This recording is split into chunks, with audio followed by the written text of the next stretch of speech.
Assalamualaikum warahmatullahi wabarakatuh. Selamat datang di Airport, ruangan informasi, edukasi, dan cerita. Ini dia, Aviation Insight and Review Podcast.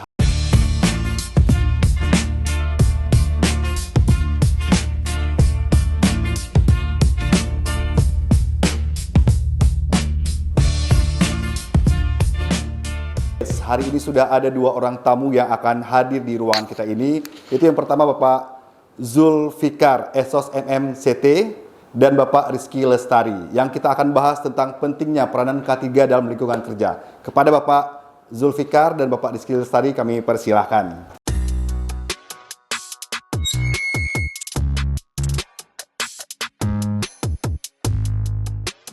Terkait dengan K3 ini, keselamatan dan kesehatan kerja.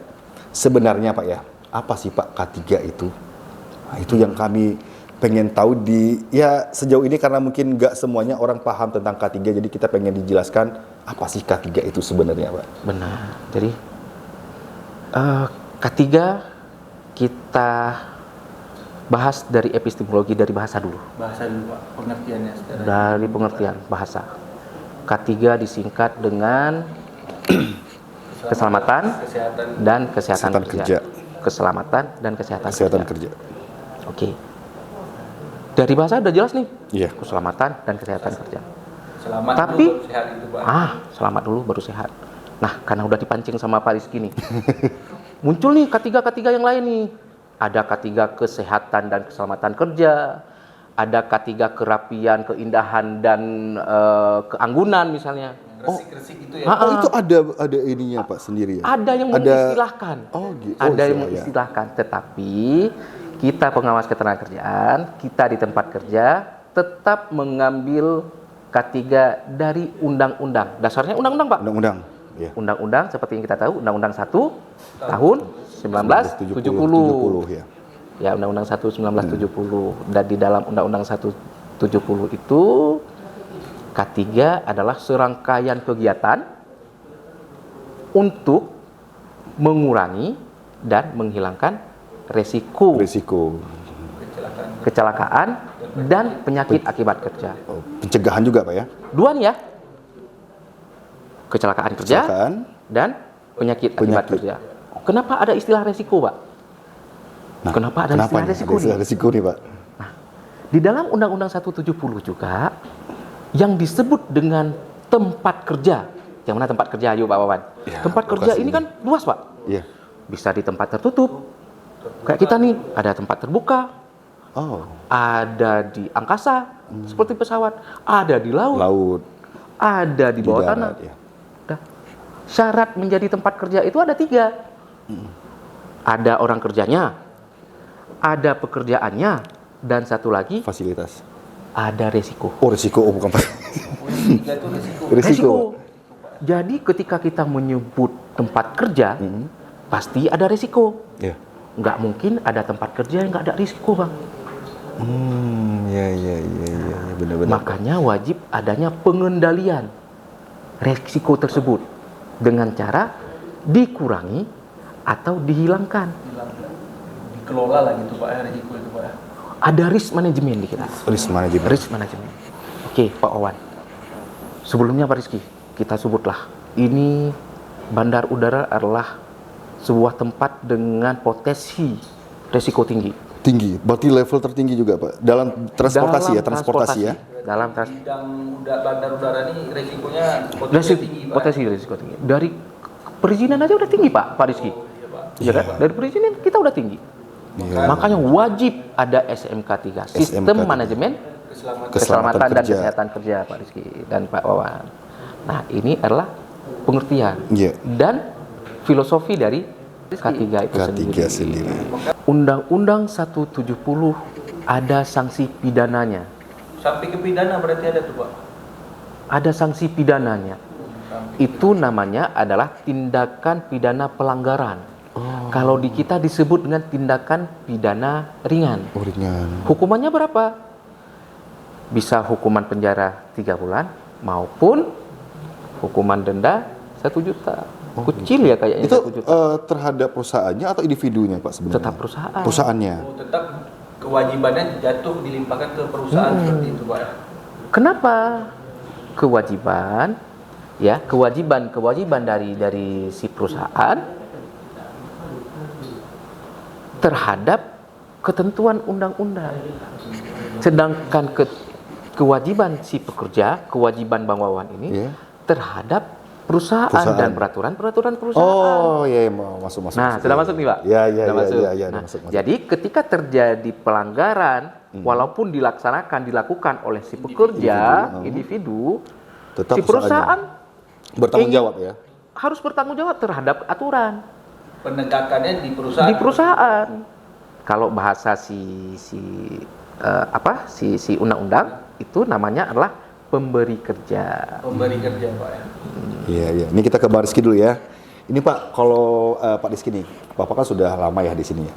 Sebenarnya sejauh mana sih Pak kesadaran seorang karyawan yang bekerja di bandara ini terkait dengan K3 sendiri ini Pak? Mungkin kan Bapak sudah pernah ngeliat rekan-rekan mungkin ada melakukan pelanggaran tidak menggunakan safety shoes atau apa nih. Sejauh mana nih Pak kesadaran yang selama ini terjadi ya, baik itu internal kita atau eksternal yang ada di bandara udaraan?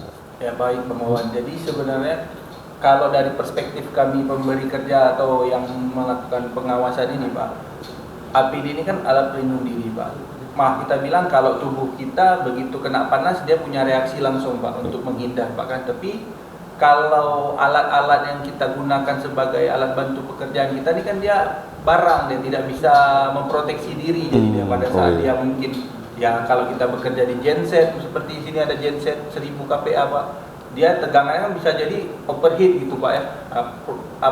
Alat itu kan tidak bisa memproteksi diri dia sendiri, maka kita memberikanlah proteksi kepada alat maupun pada pekerjanya Pak. Nah, terkadang memang kita harus memberikan pemahaman yang lebih mudah dipahami, bukan itu bahaya nanti bisa terjadi apa-apa terdampaknya seperti ini, tidak seperti itu. Tapi kita sampaikan bahwa alat ini tidak punya proteksi diri, dia bukan manusia seperti kita, begitu panas langsung menghindar gitu ya. Gitu. Tapi alat ini dia tidak tahu kapan dia akan terjadi overheat atau apa. Jadi kita lah yang harus menyiapkan diri menggunakan APD kita maupun alatnya yang kita jaga untuk monitoring alat itu apabila dia di luar kondisi normal itu tetap terjaga. Berarti sejauh ini kesadaran yang ada di lingkungan kerja kita udah baik ya, ya mudah-mudahan karena kurang tetap harus kita awareness. Iya, nah itu yang harus selalu Pak ya, awareness itu Pak ya. Hari inilah Pak kita coba kita sosialisasikan juga ke seluruh karyawan kita di PTJ dan lingkungan yang lain untuk membantu kita rewind kembali Pak, mengingatkan kembali bahwa pentingnya alat pelindung diri itu Pak.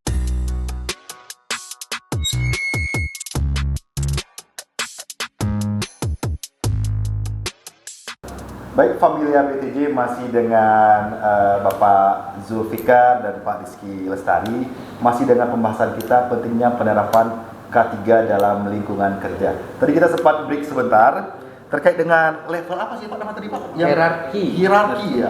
Hierarki pengendalian risiko. Pengendalian risiko. Nah ini mungkin buat Familia PTJ yang sekarang join di Zoom, ya mungkin bisa mencatat juga karena ini buat evaluasi kita bersama yang ada di Bandar Udara. Baik Pak, kita lanjut lagi Pak terkait dengan hierarki tadi Pak. APD yang terakhir, berarti yang pertama apa? Ada 5 hierarki pengendalian risiko. Yang pertama itu eliminasi. Ada yang namanya substitusi.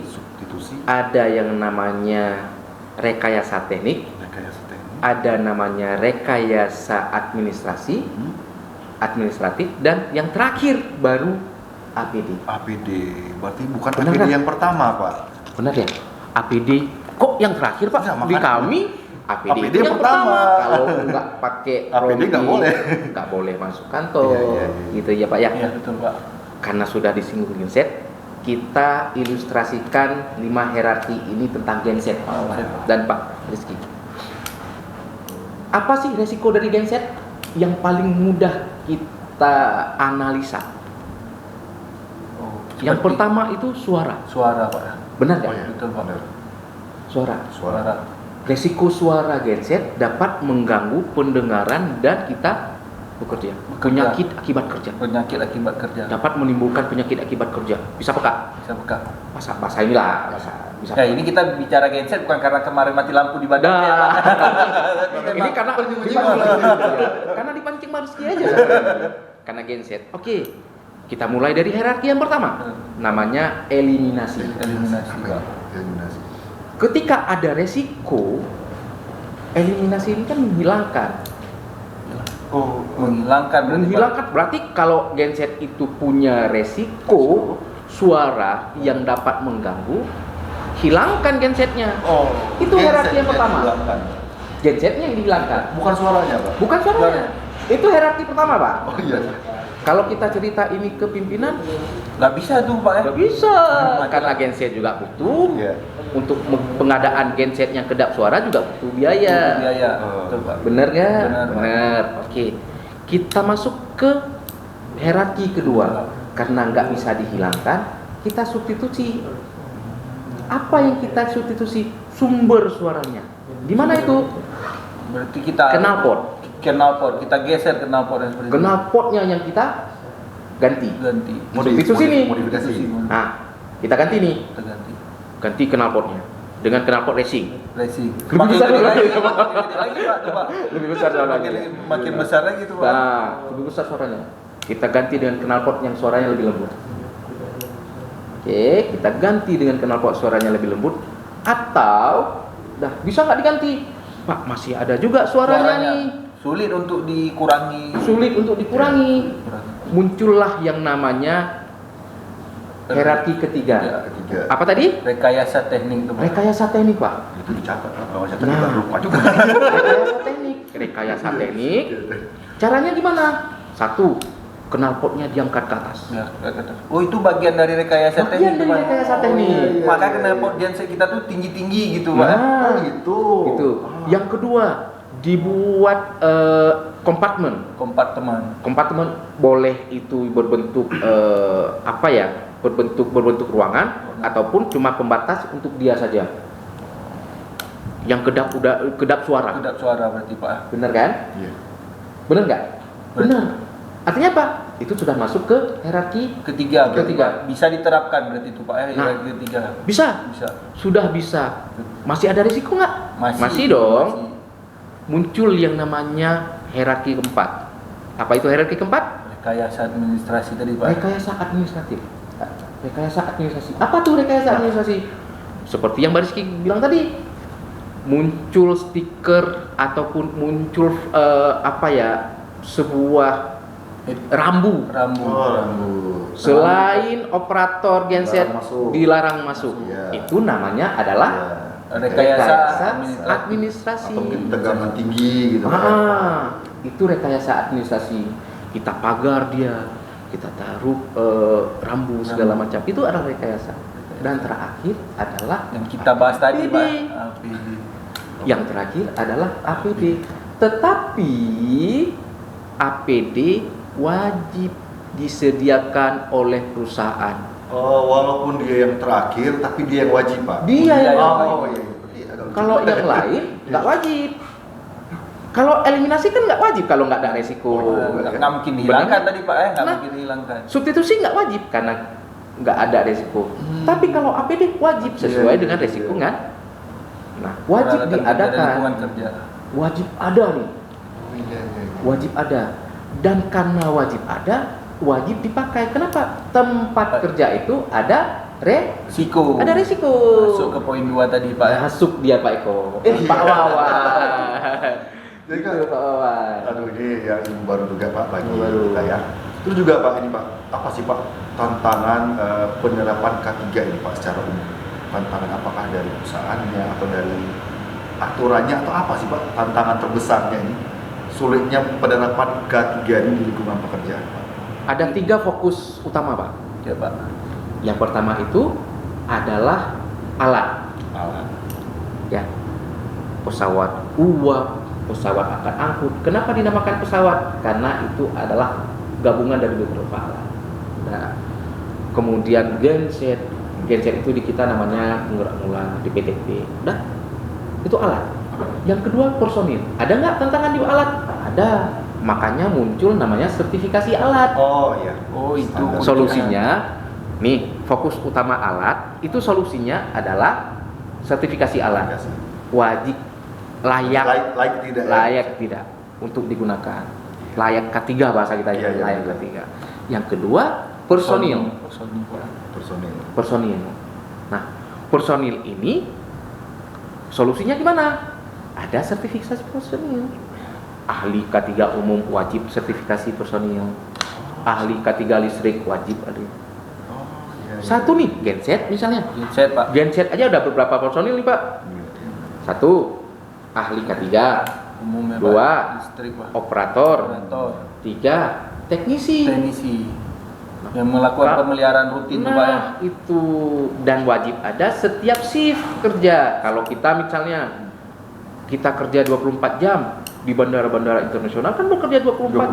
24 jam, Pak. Nah, ketika bekerja 24 jam harus ada berapa tim? 3 ya, Pak ya. Wajib ada 4 tim. 4, Pak. Oh, 4, Pak. Kenapa? Kita punya 3 Shift. Oh, satu cadangan gitu, Pak ya. wajib ada satu. Kenapa? Kalau nggak libur dong. Oh, 3 iya, shift iya, ini masuk 4, Pak. terus. Siap, Dimasukkan siap, kita siap. ini Pak. Nah, ya Itu di personil tuh, Pak ya. 1, 2, 3 di personil. 4. Nah, tantangan itu bisa dijawab kan? Ya. Ada solusinya. Ada solusinya, Pak. Kemudian ada yang ketiga di fokus kita ke K3 itu, yang ketiga adalah lembaga. Lembaga, Pak. Lembaga itu makanya di lembaga solusinya apa? Dibentuklah P2K3, dibentuklah SMK3. Kalau di PLN namanya HSSE. Beda-beda sebutan setiap Sebutannya perusahaan, Pak. beda-beda. Oh, tapi Ada yang fungsinya namanya sama, tuh, Pak. Tujuannya sama. Rata-rata sama. Ininya sama, K3. K3. Tujuannya itu sama. K3 tadi, Pak. Goals dari K3 itu apa sih, Bang? Kita potong-potong nih, nggak apa-apa ya? Nggak apa-apa kok. Goals dari K3 itu apa? Ya selamat Pak. Selamat, Dan sehat, Tanpa Pak. ada korban. sehat. Sehat. Oke. Goals yang paling mudah kita capai adalah yang paling mudah kita ucapkan, bukan kita capai susah nih. Iya. Yang paling mudah kita ucapkan, goals dari K3 itu adalah zero accident. Oh, siap, Pak. Siap. Tidak ada Kecelakaan. kejadian apa. Oke. Nah, fokus tentang kelembagaan ini untuk apa? Untuk menjaga tidak terjadinya kejadian. Makanya ada P2K3, wajib ada analisa. Terus Pak Rizky nih, tantangan penerapan K3 sendiri di bandara di mana Pak Rizky? Memang, Pak, kalau sudah berhadapan tadi yang kayak Bapak bilang ada dana dan ini data, Pak. Mungkin kalau kita di bandara udara nih data insya Allah lebih mudah kita akses, Pak. Kalau untuk dana, kalau di sini punya filosofi seperti rel kereta api memang, Pak. Dia tidak bisa jalan sendiri, Pak. Jadi dana dengan keselamatan itu harus jalan berbarengan, Pak. Harus ada keduanya. Jadi kalau yang salah satu relnya lebih panjang itu menjadi sulit, Pak. Jadi di kita ini coba kita maintain paling tidak seimbang, Pak. Harus ada dua-duanya. Biar produksi kita di bandara udara ini tetap berjalan, Pak. Tapi memang dengan keterbatasan yang kita utamakan itu mungkin sampai ke penilaian resikonya, Pak. Nah, penilaian resikonya kita lihat probabilitasnya, kita lihat kemungkinan-kemungkinan yang terjadi dan akibat-akibatnya, Pak. Nah, itu yang kita prioritaskan kok di bandar udara nih, Pak. Jadi mana yang kita prioritaskan dulu, kalau memang itu sangat beresiko tinggi itu kita harus utamakan, Pak. Nah, kita lihat lagi dampaknya kemana, ke arah mana, seperti apa, Pak. Nah, kalau untuk terkait dengan penyakit akibat kerja, alhamdulillah di bandara ini setiap setahun sekali kita sudah lakukan medical check up, Pak.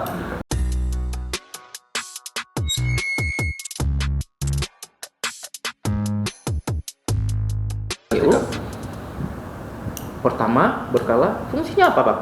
Bapak. Medical check up. Apa fungsi medical check up? Kita. Ayo. Menilai aktivitas bandar udara ini terhadap tubuh karyawan personil gitu, Pak. Menilai dampak negatifnya terhadap personil gitu, Pak. Benar nih. Ini ahlinya K3 kayaknya nih. Ini ahlinya K3 nih. Makanya beliau ada di sini, Pak. Ini ahlinya K3. Jadi, intinya begini. Filosofi kenapa wajib ada yang namanya pemeriksaan pertama? Oh, gitu, Pak ya. Kenapa harus ada pemeriksaan pertama? Untuk memastikan kesehatan awal ketika dia periksa, pekerjaannya tidak mempengaruhi kesehatan awal dia. Oh, begitu, Pak. Iya. Oh, itulah di Itu filosofinya. Filosofinya, Pak. Filosofinya, Pak. Contoh, Pak Wawan. Pak Wawan mungkin security. Iya. Security, Pak. Mungkin security yang bekerja hampir 8 jam berdiri. Berdiri. Benar, Pak. Pada pengecekan awal MCU awal nggak ada nih penyakit apa-apa. Pengecekan kedua di tahun kedua muncul nih penyakit. Apa penyakit? Sakit pinggang, sakit ginjal, misalnya. Nauzubillah min dzalik. Tapi ini dampak pekerjaan. Kita cerita tentang dampak pekerjaan. Dah, data yang dipakai itu kita cerita data nih. Untuk apa? Supaya si perusahaan dapat mengambil sikap terhadap si karyawan tadi. Apakah dia dipindahkan ke divisi lain yang tidak berhubungan lagi dengan berdiri? Apakah dia diistirahatkan? Ataukah shiftnya itu dibatasi? Itu kan cara manajemen. Cara manajemen itu harus berdasarkan data. Memanfaatkan data tuh Pak. Data tadi, makanya wajib ada laporan, dan itu baru terkait laporan kesehatan. Belum lagi laporan-laporan lain. Yang mengawasi pelaksanaan K3 di pekerja itu adalah si perusahaan. Baik dari P2 K3-nya, SMK3 Pak. Iya benar, makanya ada yang namanya audit dan evaluasi. Benar Pak? Ya. Jadi ada sebelum di audit eksternal, kita self assessment dulu. Nilai dulu diri kita sendiri. Kita cerita budaya nih Bang. Ya. Kita cerita budaya. Budaya ketiga itu apa sih Bang? Apa sih budaya? Kalau anak-anak sosial udah pasti tahu tuh. Budaya adalah jiwa karsa dan ya gitu ya. Jiwa karsa dan setiap manusia segala macam. Ya, itu. Tapi bagaimana sih budaya? Kita cerita tentang yang namanya ini K3 K3 tadi Pak. Ada beberapa tingkatan budaya K3. Yang pertama, nggak mau tahu. Nah, bodo Bodo amat. Saya bingung, gue pikir apa nih Pak budaya. Bodo amat. Budaya yang kedua, yang penting saya ikut aturan. Saya ikut aturan, itu budaya kedua Pak ya. Budaya kedua, yang penting kalau diperiksa sama pengawas keterangan kerjaan udah ada. IPD-nya udah ada nih. Aman. Ya. Budaya yang ketiga, yang penting udah saya lakukan. Walaupun tidak sesuai standar. Yang penting udah saya lakukan nih. Oh, harus pakai APD, saya lakukan APD. Gitu ya. Budaya yang paling tinggi itu aware, Bang. Peduli. Ya. Saling mengingatkan tuh Pak. Iya. Sampai ke tahap saling mengingatkan. Ketika ini sepatu ini nggak pantas lagi nih. Langsung ke pimpinan, Pak, kayaknya sepatu kami ini udah nggak pantas lagi nih Pak. Gimana caranya? Boleh nggak ganti sepatu? Karena kan perusahaan punya cara tersendiri nih, punya standar tersendiri nih, ya kan? Punya standar. Gimana nih Pak? Boleh nggak Pak? Nih kalau dananya belum ada, saya beli, tetapi dengan ini saya sendiri nih, dengan standar saya sendiri, misalnya. Ataupun ketika lihat kawan yang, kamu ini ada kurang nih, ya kan? Ya rompi, sama-sama pakai rompi. Kenapa rompi kamu merah, rompi saya biru? Iya benar. Kenapa rompi? Ya. Kenapa wajib ada logo K3 Pak? Bukan hanya logo K3. Ini. Spotlight Pak. Spotlight. Kenapa wajib ada spotlight? Karena biar mudah terlihat di tempat-tempat sempit atau tempat gelap itu Pak. Ini filosofi itu. Nah, ketika itu sudah muncul budaya K3 yang terakhir ini peduli terhadap K3, bukan hanya untuk diri sendiri, tapi untuk orang lain. Untuk orang lain. Ya, untuk orang lain itu udah menjadi tingkatan. Kalau kita cerita sekarang bagaimana tingkatan kami di Angkasa Pura ataupun di Bandara Sultan Iskandar Muda tentang K3, Bapak self assessment. Sudah semana nih saya nih? Kita maturity index dulu seperti itu Pak ya.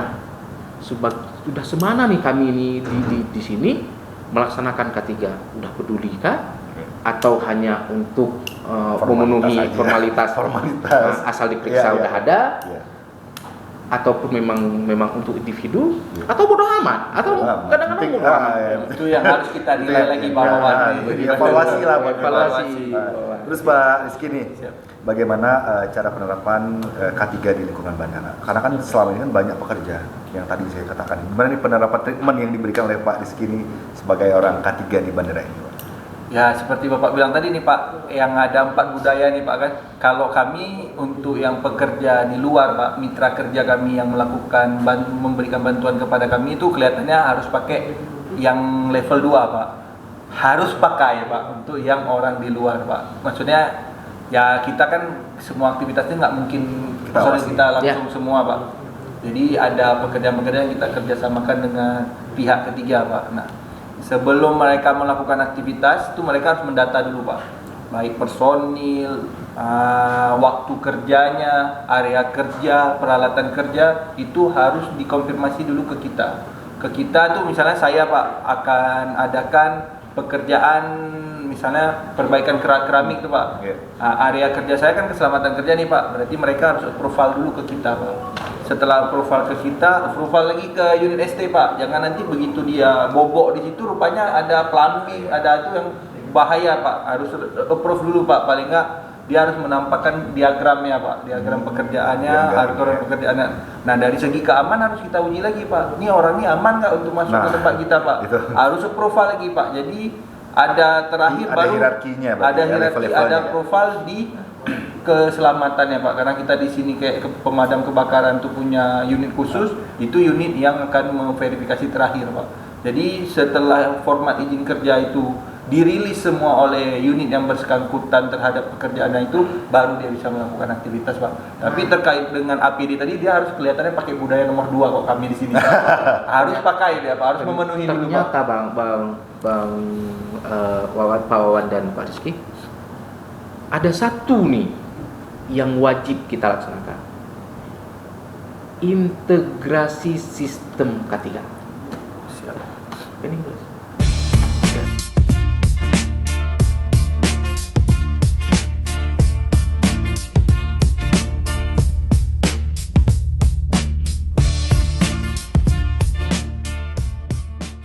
Baik, Familia BTJ masih di airport, ruangan informasi, edukasi, dan cerita. Ini ceritanya makin menarik nih Pak. Tadi kita sempat break sebentar terkait integrasi tadi Pak. Apa nih Pak yang integrasi tadi Pak, yang ingin dijelaskan tadi? Nah, terkait dengan integrasi sistem K3 Pak. Perusahaan yang menggunakan jasa ketiga seperti yang diceritakan oleh Baris kita tadi, Baris tadi, itu perusahaan jasa ketiga ini juga wajib punya sistem Keselamatan kerja tadi Pak. Sistem K3 itu tersendiri. Makanya di beberapa perusahaan untuk menggunakan perusahaan jasa ketiga, perusahaan ketiga itu perusahaan bahasa kita kontraktor Pak, wajib memenuhi CSMS. Kontraktor Safety Management System. Program K3 yang ada di Bali sudah berjalan apa aja nih Pak? Yang mungkin yang harus kita ketahui, atau mungkin ada program latihan atau program yang dilakukan setiap bulan sekali, itu ada nggak Pak? Alhamdulillah Pak, di kita tuh tadi seperti kayak bilang kereta api ya Pak. Dua-duanya, kedua sisi itu harus ada Pak. Jadi kalau di bulan 2 tuh mungkin memang tidak terlalu besar, tapi peringatan bulan ketiga itu kita tetap laksanakan Pak, insya Allah dari tanggal 11 sampai ke tanggal 11 itu kita beberapa rangkaian dan Pak, baik dengan yang langsung ke karyawan kita atau mitra kerja kita yang ada di airport, karena kan terlalu majemuk di airport ini Pak, banyak dari perusahaan, instansi dan lain-lain Pak. Tapi yang kita fokuskan, yang kita minta bantu kepada mitra kerja maupun instansi ini kan terkait dengan biasanya tanggap darurat yang paling utama Pak. Baik, itu sudah beberapa program yang sudah berjalan. Mudah-mudahan program-program ini kan bisa berguna buat kita juga, apalagi seperti yang pemadam kebakaran tadi. Kita juga kadang-kadang melihat api udah panik duluan, ternyata ada pelatihan yang sudah diberikan kepada seluruh stakeholder yang ada di bandara. Pak, ini Pak, kita udah masuk ke sesi terakhir Pak. Kira-kira nih Pak ya, apa nih yang bisa disampaikan atau diharapkan kepada perusahaan dalam pemenuhan K3 ini Pak? Mungkin dari Disnaker sendiri punya, kalian harus saya catat nih katanya Pak. Apa nih Pak yang harus terkait dengan pelaksanaan K3, tentu yang pertama kita cerita tentang ayo berbudaya K3. Berbudaya K3 ya. Ya, ayo berbudaya K3. Jadi berbudaya K3 sudah pasti tidak di tingkat pertama tadi. tapi kita harus di tingkat yang terakhir. Oh, Di tingkat aware terhadap K3. Ya. Yang pertama, ayo kita berbudaya K3. Ayo kita aware terhadap K3. Dan K3 ini tidak dibangun oleh satu orang atau satu pihak. Tidak dibangun oleh pekerja saja yang peduli. Tidak dibangun oleh pengawasan saja di Snaker Mopduk Aceh. Tidak dibangun hanya dengan kepedulian dari yang namanya perusahaan. Tidak, tetapi ini adalah harus menjadi sinergitas bagi kita. Ya Pak, sinergitas. Bagaimana sinergitas ini berjalan sehingga K3 yang kita laksanakan tidak hanya bermanfaat bagi kita di tempat kerja, tetapi bagi lingkungan sekitar yang merasakan pekerjaan kita. Manfaatnya diterima oleh orang lain ya Pak? Tidak hanya oleh kita Pak, tidak hanya oleh kita, tetapi diterima oleh semua kalangan ya. Semua kalangan. Izin Pak Wawan, saya sampaikan sedikit pantun. Nah, Wah ini pantun nih ya. Iya. Orang Melayu nih Iya, katanya orang Pak. Melayu. Orang Melayu Iya. nih Pak. silakan patunnya, Pak. Terbang rendah burung gereja, hinggap di taman si elang Jawa. Cakep. Ya, cakep. Budaya K3 bukan hanya dari pekerja, namun komitmen dari kita semua. Terima kasih. Luar biasa sekali. Luar biasa nih Pak. Alhamdulillah. Jadi Pak udah kita juga terima kasih Pak ya yang sudah datang kemari juga. Ya, sama-sama. Banyak hal yang mungkin selama ini kita tidak ketahui, ternyata dengan hadir Bapak di sini membuka mata kita juga. Oh, ternyata seperti ini loh perannya K3 baik secara individu dan juga perusahaan kita juga di sini.